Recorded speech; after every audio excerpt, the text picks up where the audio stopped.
and it's caused beating. So it is that is the line of discussion we want to go to, and this is of course what we're going to be discussing: the rights of the children. It is unfortunate you've had something starting from 27th up to now.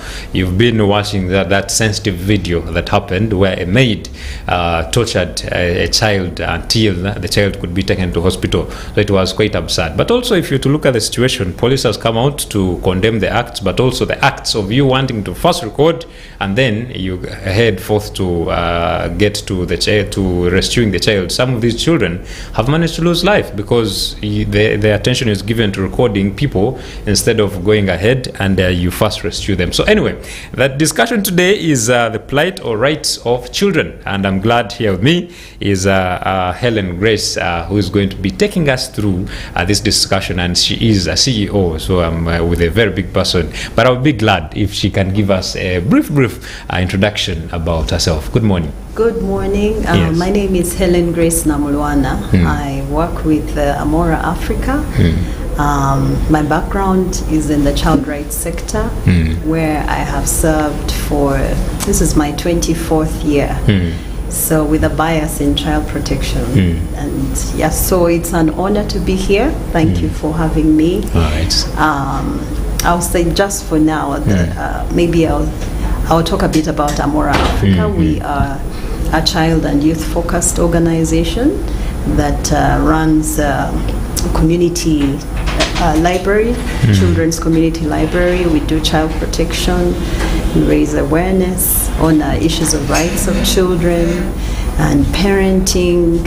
So this is very dear to me, having served in the sector for this long. These are things that are not necessarily new, but it's also saddening to hear that even after all of the things that have been done through the many years, we still have such sad incidents happening to children.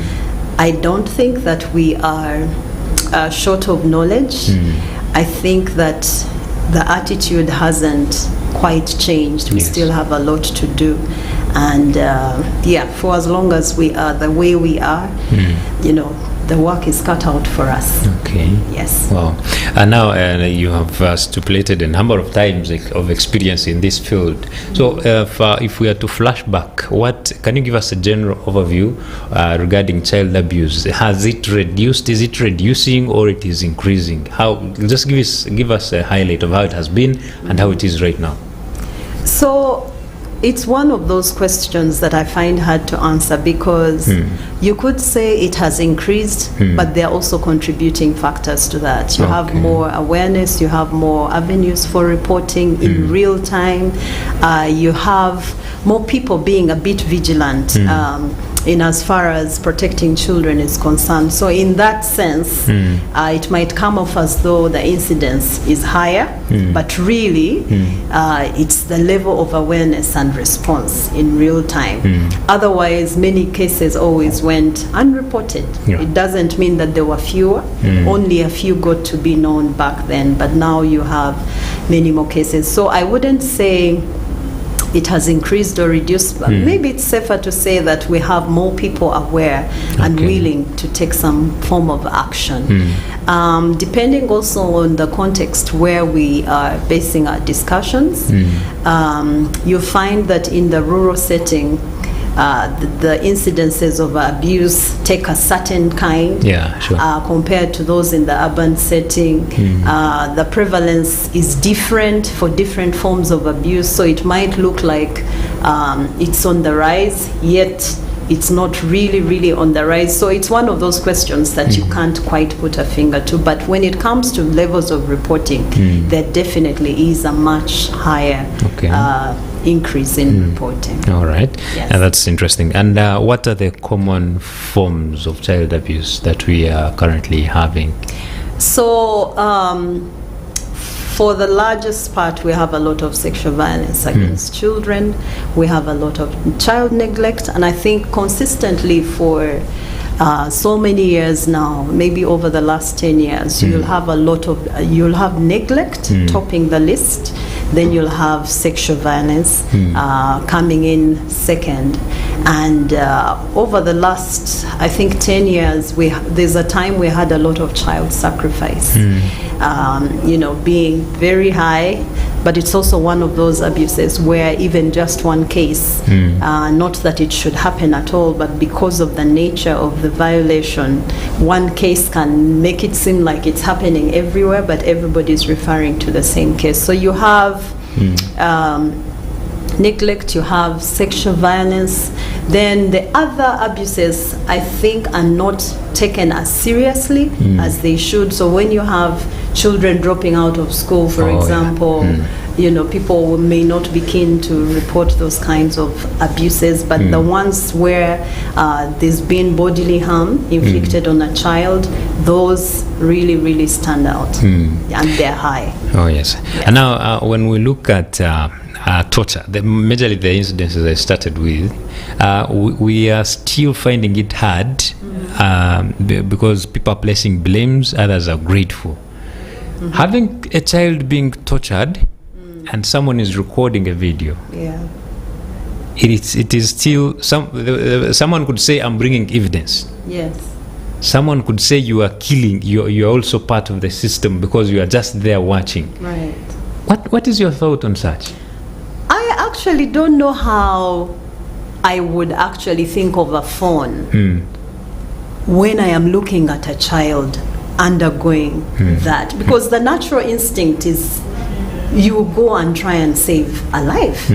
So whereas I'm grateful to people who record, I am always, usually it's my question, but how? Was this person just standing by and taking a recording? I even find it inhumane in some sense. Yes, I appreciate we need to have evidence, but we could have evidence and that child dies there. So I think that the sensitivity to save a life should really come first. I wouldn't be, if whoever took the recording or whoever takes these kinds of recordings, I wouldn't be quick to celebrate them. I would be happy to have them maybe record someone who is making sure that there's someone trying to save a life. But even then, even when you see someone else trying to save, I think the more you are to try and arrest a situation, the better, as opposed to getting us evidence. Okay. I think that now makes much sense, because we have interested ourselves in making use of the gadgets we have, and yet somehow, somewhere, and I also actually liked the spokesperson of police. He said, yes, you're bringing evidence, but next time you could bring evidence of someone who's already dead. What shall we do about that? So it is unfortunate. Make sure you first fight to save a life, and later on you can. But by the way, also in that same angle, someone would say their privacy, because this kind of video, someone recorded it while they are in I think a bathroom window. It shows that they were locked inside, and this person barely had nothing much to do other than record. Okay. But they could call around for help. I mean, we are not short of finding ways, because if that was their child, I don't think they would run for a gadget first. You know what I mean? Yeah. They would figure it out. They would break a window. They would do anything if it was their child. So I think that the excuse is there. Yes, we appreciate that, but we could still have done better to try and get that child help. Okay. Yeah. What are the overall negative impacts of child abuse on their lives? Oh, there are many. First of all, abuse by nature impacts on a child in the immediate term, in the short term, in the medium term, and in the long term. So even when they become adults, these are things that they carry along with them if there's no intervention made in the course of their lives. You meet people, maybe even at a workplace, and people behave a certain way. And so Helen is very complicated. I don't know why she's complicated, but usually they've gone through a certain thing in the course of their growing up. They're either withdrawn, they're bitter, they are very aggressive in life. So those are some of the things that people have to grapple with as they grow up. Okay. So the effects of abuse are behavioral. The effects of abuse are also, there are those that you see. Someone can be maimed. You can see them on their physical bodies. Their emotional issues. You have people who just don't trust. I trusted my father, he sexually abused me, and I just don't trust men. Okay. Or I have relationship problems. Any person that is of the same gender as the gender of the person that abused me, I just don't deal with them. And so we just meet people later on in life, but if you dig deeper, especially the people who are not necessarily happy, who are not necessarily very sociable, there usually is something that could have happened in their childhood. So their behavioral effects, their emotional effects, their physical effects, and of course death itself. Okay. Yeah. Wow. This is interesting. And now let us look at our laws in the country. Are there protection laws that protect a child? 100%. They are there. They are there. We have a whole Children's Act that is dedicated to protecting the rights of children in this country. And even if just a half of that law was enforced, I believe that we would have a different situation. Now that is where I want to go. Are they effective? They would be effective if they were enforced. They are not enforced. They are not enforced 100% for different reasons.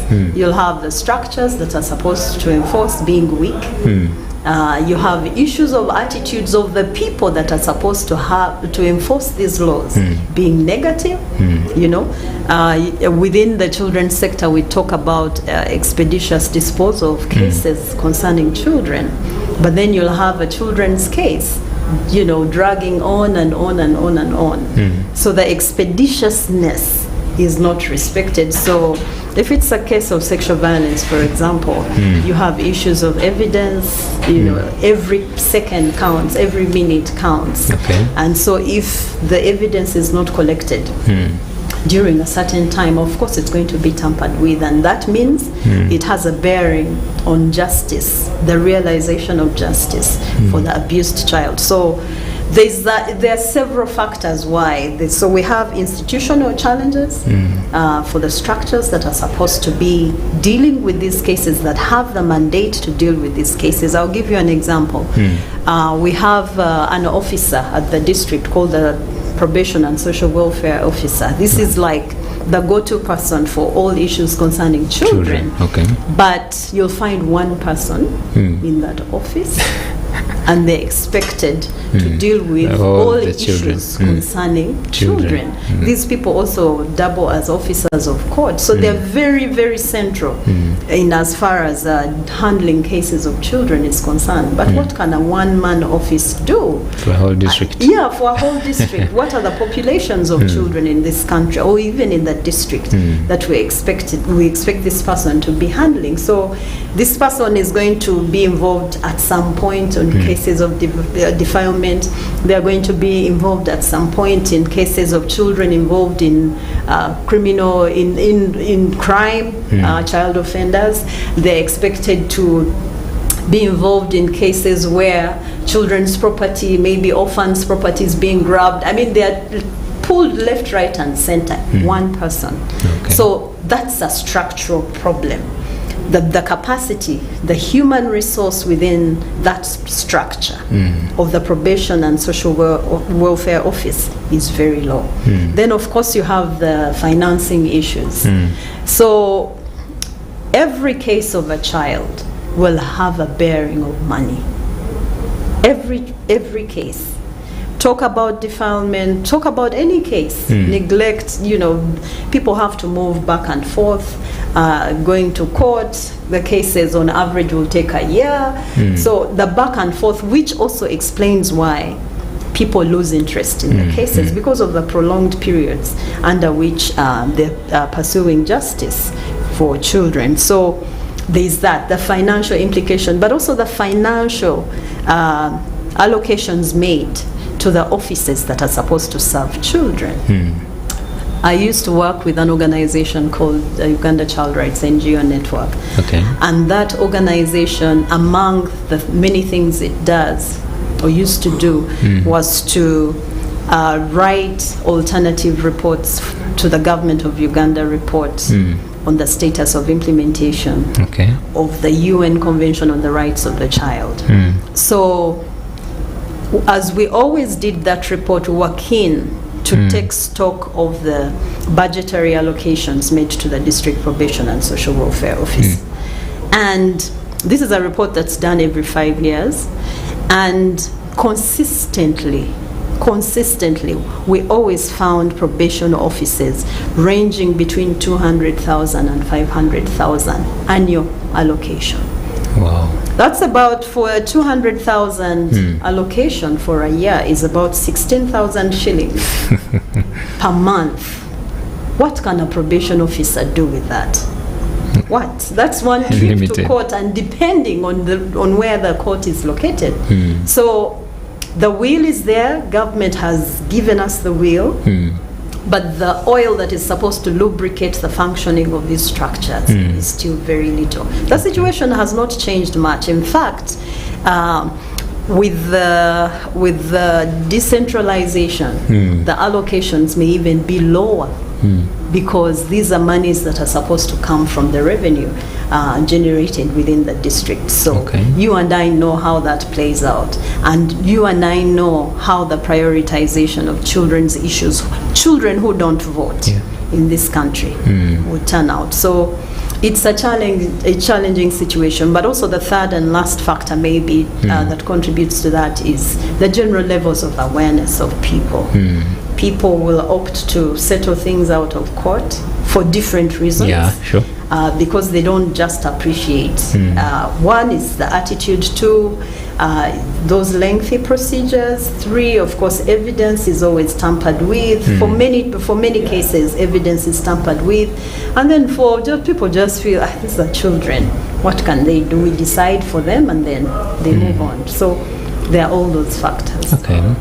Maybe let's also talk about the fairness. There are so many cases that are reported. I will still refer to the morning paper of the Daily Monitor. Right. It put a number of cases there, and you see someone tortured a child, and now they somewhere they go to court, and then they're given like a few years, but the impact left of the child, the child doesn't have a hand. The hand was taken off. There is one who took off legs of the child, but they're going to serve a few years and then back into society. We interacting with the same child that they did this harm on. Yes.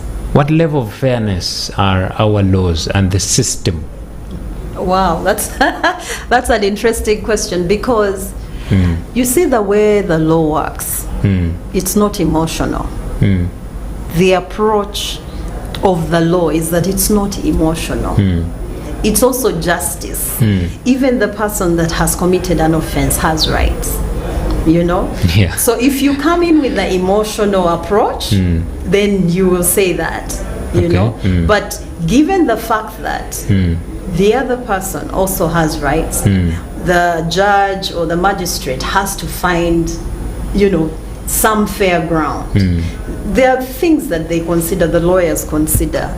Is it their first time of doing this? I mean, how have they conducted themselves during the legal procedures and all of that before they derive at a particular judgment. So there are several factors. From an emotional, I don't know whether the right word is emotional, but from a humane perspective, it is unfair, because that baby's hand is not growing back. Maybe they have been maimed for life, and we're not even talking about the emotional damage that they suffer and all that. So from that perspective, yes, it seems unfair. But also, the other side will tell you that, man, when someone takes away your right to move, your freedom to move, freedom to associate, it's a big thing. So it's one of those. Yeah. The law is different, and people need to understand that. Yeah. You're even talking about people who have been incarcerated, people who have been taken to, you know, they've been sentenced. Those are very few. Very, very few. Majority don't make it there. The abusers continue to move. Yeah, true. And part of the reason why is that the procedures, right from the time a violation happens, are tampered with. So if there's no incriminating evidence, because the burden of proof of the abuse is on the victim and their family, so it becomes difficult. As a magistrate sitting here, you're telling me your child was sexually abused, the doctor's report says no, the hymen is intact. What is a magistrate supposed to do? If you're saying, oh no, he abused my child, the evidence, the first evidence, hard evidence should be that the hymen is ruptured, because that would confirm penetrative sex. So if the hymen is not ruptured, it becomes a different thing. It ceases to be defilement at that point. Two, then it lowers the case to either harassment or he touched her boobs, which is difficult to prove. You know, so there's all that the judges and magistrates have to consider, which makes it difficult. I'm educated. And so now let us look at the causes, why some people do what they do. What are some of these causes that lead to people abusing children? That's a good question. And I hate to break it to people that many people think these people have mental illnesses. In all of my years of work, I have only had 2 incidents of people that were confirmed to have had a mental illness. 2 incidents. Now that tells you, and we've handled hundreds and thousands of cases through the years, but it's interesting how the minds of abusers work, because you'll find people have been exposed to abuse themselves, some of them, in their own childhood, and they look forward to that one day when they'll be able to transfer it to someone else because someone did it to them. So there's that category. They suffered abuse, no one helped, or they felt they were unfairly judged, or they attempted to go through the legal procedures, and like you're saying, it turned out unfair to them, and they're angry and mad at life. Then they'll be like, I will take it out someday. So there's that. And then 2, there are people who most of them are normal people. Most of them are normal people, because I remember we used to take people to have assessments done in Butabika to ascertain whether or not they were mentally stable. And 99% of them, they were okay. People would act out as if they're mad. You cannot sustain what you're not. So many of them turned out to be okay. But the other thing is really the attitude. The attitude, the negative attitude towards children. Children by nature are vulnerable. Children by nature are voiceless. Children by nature are dependent on other people. That's right. So depending on one's attitude towards that child, they're very easy. They could very easily take advantage of the child. You've heard of cases where people taking care of orphans, their own nieces and nephews, have actually taken advantage of them because they pay fees and say, oh, if you don't give me sex, I'm not going to pay your fees. So there's that attitude issue, which for me is the biggest issue, because that's not anything that anyone helps you to deal with. You have to choose. We will give you all the information, we will raise awareness and all that, but the final decision about how you perceive children, how you treat children, comes from you. That is our dilemma. It's the attitude issue for me that is the biggest cause. Wow, interesting. I also know someone when they are angry, they usually don't beat their children. They tend to sideline themselves, but the moment they decide to beat, it's a murder case. So it really it is up sad to the people. It is sad. So people have different emotions and all that. But well, we are continuing with the discussion. Please stay on. Still here with Helen, and we are still finding ways on how to protect our children in society there, because they are really vulnerable, just like she said. And it is up to you, someone who's way older, way exposed, to make sure that they are protected. It is your right as well. It is your responsibility and mandate as well. So let's take a short break and return with more. Issues at Hand, powered by Protea Hotel by Marriott Entebbe. Comfort and luxury at its best.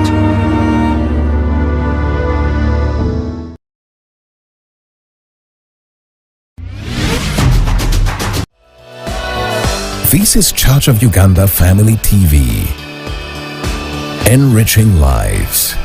Regulated by the Uganda Communications Commission.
This is Church of Uganda Family TV. Enriching lives. Regulated by the Uganda Communications Commission. Issues at hand, powered by Protea Hotel by Marriott Entebbe. Comfort and luxury at its best. Oh yes, welcome back. You are still watching Issues at Hand here on Church of Uganda Family TV, and today we are talking about the rights of children and how you can be able to advocate for them. Yes, we have had so many scenarios in society, children being tortured, there are so many forms of torture, just like Helen here took us through. So do not look at only these ones who are being battered and you think that's the only torture. There's so many of forms there out there, and actually I was surprised that even dropping out is you're abusing the children's rights. So please make sure that we are responsible citizens enough to make sure, because these are people that are going to be here in the future. You will not be around, I will not be around, but this 1 year old will be around. That is of course nature. You know, there is an amount of age you will have to reach and then perish, but these young ones are the ones that will be there. So how they have to live amicably in society is your entire responsibility. Now talking of that, can we now look at the roles of different stakeholders? Specifically, I want to start with the role of the people who bring these children in this world, the parents. Right. So everything starts and ends with the parent. because no one asks us to have children. I'm a mother. No one asks us to have children. The processes we go through to get these children, we know. For many of us, majority of us, we participate willingly. Yes, there are those who have been violated and had children as a result, but majority of us. Yes. So there's no excuse for us not doing our best to make sure that the people whose being here we're responsible for have and live lives that are respected. We should be the number one protectors. We should be the number one advocates. So when we talk about rights of children, we classify those rights into four. Survival, broadly, into four categories: survival rights, development rights, participation rights, and protection rights. Yes. Now, for many of us, we easily talk about the survival rights. Of course, a child has to eat, a child has to drink. When they're sick, they should be taken to hospital and all of that. Yes. We'll talk about development rights. They have to play, they have to go to school if they're of school-going age and so on. But then there are other rights like participation rights, which is really about looking out for the voice of children in everything that we do concerning them. And I think for the greatest part, many parents don't do that. Survival development seems they are good. second nature to us. Even protection is second nature to us. But participation is still lagging behind. From the report I was telling you about earlier, that has consistently been the broad category of child rights where we are far behind as a country. And of course, it's a cumulative thing from a family to a school and community and all of that. So as a parent, we have the primary responsibility to make sure that all these rights are fulfilled. That's why the laws are there to say, no, if your child is of school-going age and they are not in school, you should be apprehended. Other factors notwithstanding. There are things that will be sometimes poverty and all of that, but you need to demonstrate that you're doing your best to make sure that all these rights are fulfilled. So for a parent, for me, that's the person that should be doing everything concerning this child. So there's no excuse. When you come to other stakeholders, every human being has a duty to protect every child they come into contact with. How about his housemates? They do have a duty. Every adult has a duty. Every human being has a duty to protect a child. Like I said earlier, they're vulnerable by nature. That's why this maid is being apprehended, because they had a duty. They are hired primarily to look after a child or children in that household before they can cook and wash and all that. I think that the biggest person that gives them the job in that household is the children. So if they slacken on that, they should be apprehended. Of course, people will say all sorts of things, how they are treated by the employers and all that. It doesn't take away the fact that you retain the responsibility. If you have violated, you have violated. If you felt unfairly treated, you should have reported. Don't take it out on a vulnerable person in the name of getting back at your employer who's treated you in an unacceptable way. Right. So we all have a duty. So if you walk past a child who's being beaten, are you serious? Not at all. Not at all. You're not serious. If someone is constantly, I've had a case, I do counseling for kids and parents, and I've had cases where, say, a parent passed, so a mother passed away, and the father remarried, and the child who was birthed from the first relationship goes to a stepmom to ask for books, and the stepmom drags the 7-year-old to the mother's grave and says, that's the one you should ask for books. Wow. So you see that emotional torture.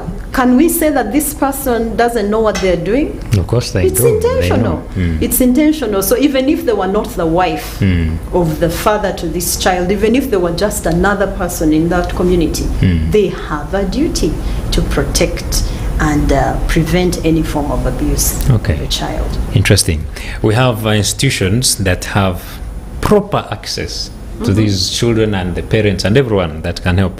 How do you think they can make use of these platforms they have? Say it, the churches, we have these gatherings every Sunday, find so many people. How can they make use of that platform to sensitize the masses? And also the schools. Schools have so many people, maybe these high institutions where you have people of different ages. Right. How can these platforms be used to create awareness about these children's rights? So you have answered the question actually. All of these institutions, first and foremost, have a duty to create awareness. Yes. So if you're dealing with people, of course, that by default, whether they're just adults, by default you're dealing with parents. Those people are parents. And these parents come to you believing in you for a certain thing.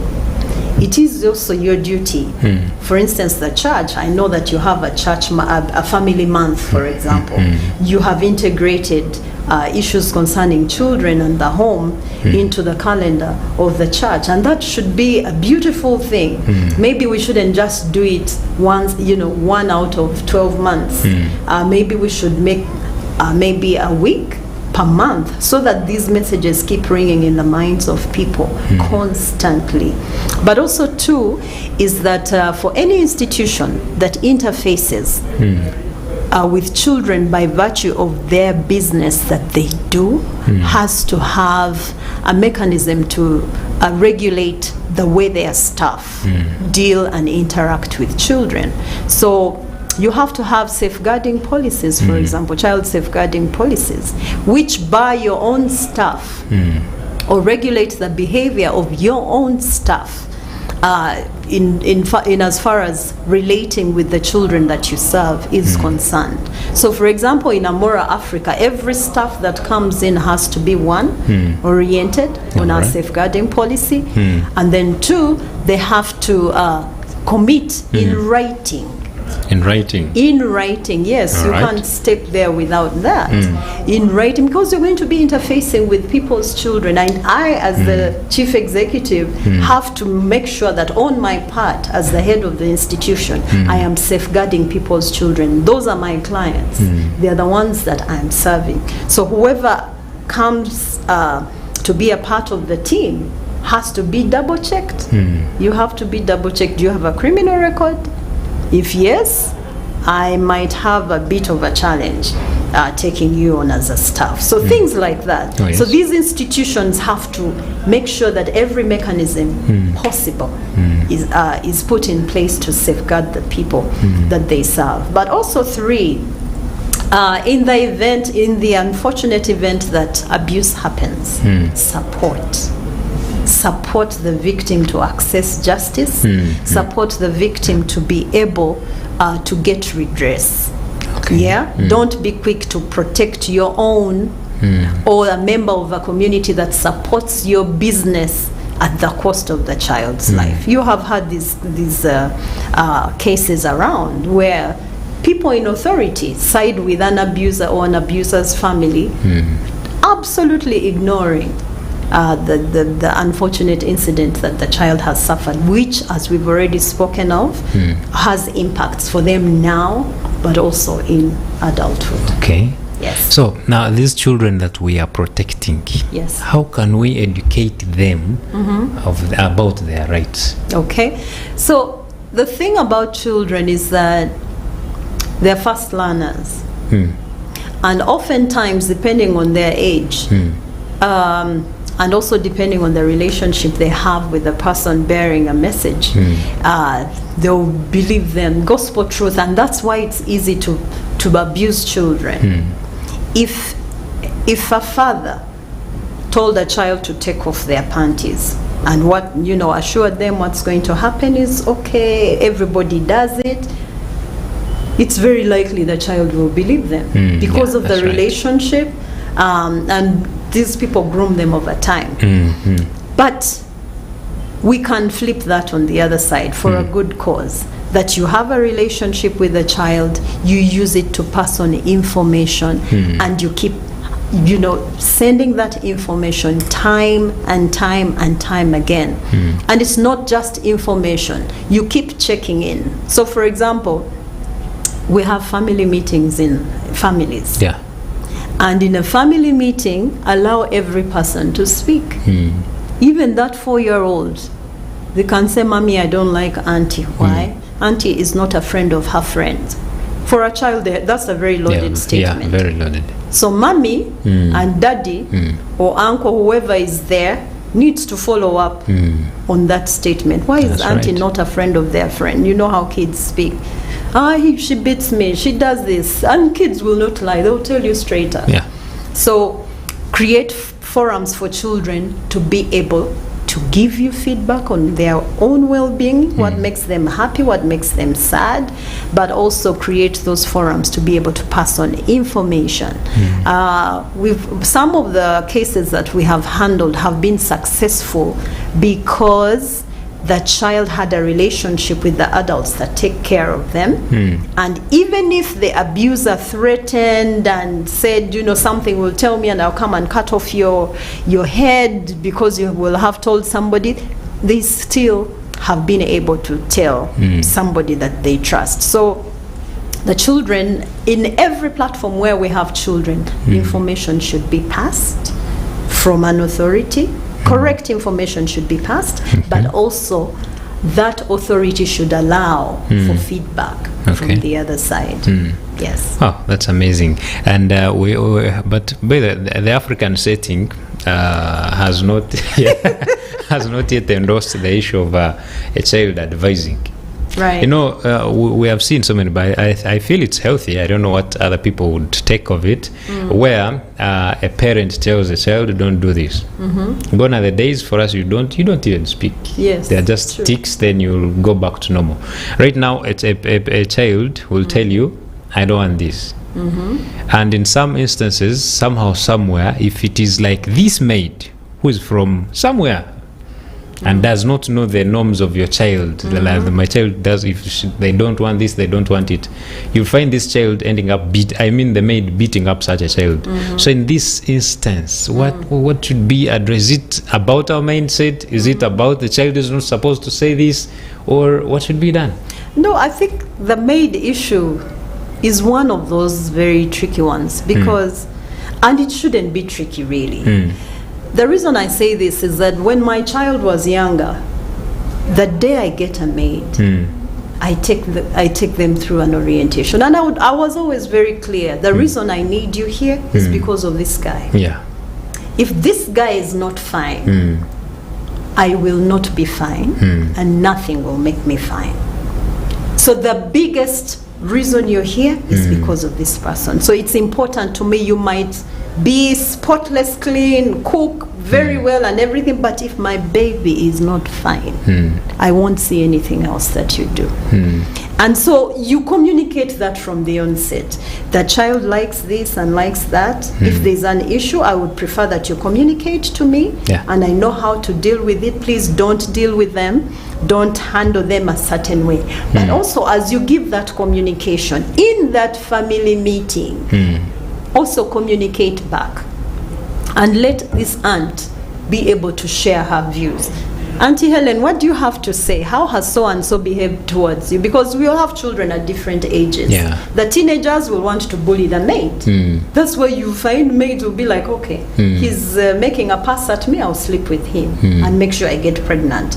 You know, those kinds of things. Very true. But you need to level the ground for everybody.